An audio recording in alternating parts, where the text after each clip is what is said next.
saying it's a dark. Why am I saying that, Mr. Speaker? My county governor was supposed to appear at the CPAC committee by March last year.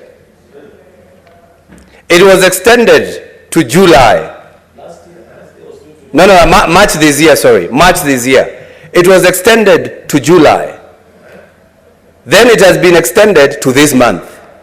So we don't know whether there will be another extension, Mr. Speaker. So that's what I'm saying, because I don't believe, and I do not want to insinuate anything, Mr. Speaker, but I would urge, let's help the people of Kiambu, because I wouldn't want my governor to be brought here the way the people of Meru brought Kawera, because I know his file is not as good. Senator Thangwa, do you want to be informed by Senator Sotsi?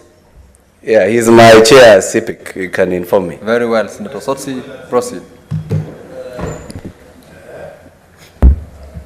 Speaker, my good friend, Senator for Kiambu, knows the problem that we have with his governor appearing before Accountability Committee.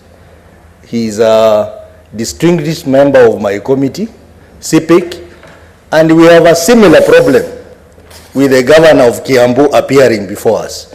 We had to postpone 3 times because, one, documents were not in a prescribed format, and we got to a point we had to summon him to appear before us. So I just wanted to inform the senator that there is something particularly wrong with the governor of Kiambu.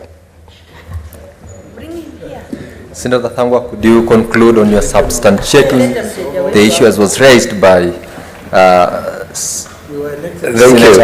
Senator Boni? I have not given you the mic. I have not given you the mic, yes. Thank you very much. Senator Thangwa. Kalala wanted to inform me? Okay. Thank you very much, Mr. Speaker, as I conclude. And thank you, Chair, because... you have an intervention, Boni Halwale? What is your intervention? Mr. Speaker, thanks for your indulgence. The issue raised by the chair of CPAC and by the Senator of Kiambu, who also sits in CPAC, is monumental. They need to make a formal submission to the House, Mr. Speaker, so that this House assists them. I remember in the 11th Parliament, Mr. Speaker, the former governor of Kakamega applied the same tactics and never appeared before this House. Thank God now, his file has now been handed over to DCI. It was handed over by EACC yesterday. Let's not wait for the people of Kiambu to lose money only for 10 years later for us to start doing postmortems. Could this Senate afford CPAC an opportunity to prosecute the governor of Kiambu if indeed he's doing these things? I believe what the chairperson of the committee was saying when he made specific reference to a particular problem, they must have a solution to that effect.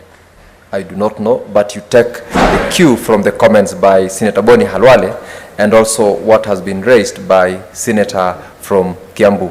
Could you, as you conclude on your comment, Senator, comment on that as well? Thank you very much, Chair. And I really thank my chair, CPIC, because he's a very able chairperson, and always we discuss these issues. And he understands how angry sometimes I become at the committee. He actually was about to fine my governor 500,000 for skipping a sitting. It took my indulgence to implore to the chair not to fine my governor 500,000 because I believed you give them a chance. But if somebody is not learning, Mr. Speaker, that's why Senator Kalwala is saying it is time to crack the whip and invite them governors. If we have to change our standing orders to have governors come and stand here, just the way the CSs are standing, we can do that, Mr. Speaker. Actually, that one is more important than anything, to have a governor here. We should not only wait when they are impeached or removed. But as I conclude, I would want to urge my governor, work with the people, and I wouldn't want him to go through the Kawera way when he was brought here, because I cannot guarantee his return. Thank you very much, Mr. Speaker. Majority Leader, Senator Aaron Cheriot.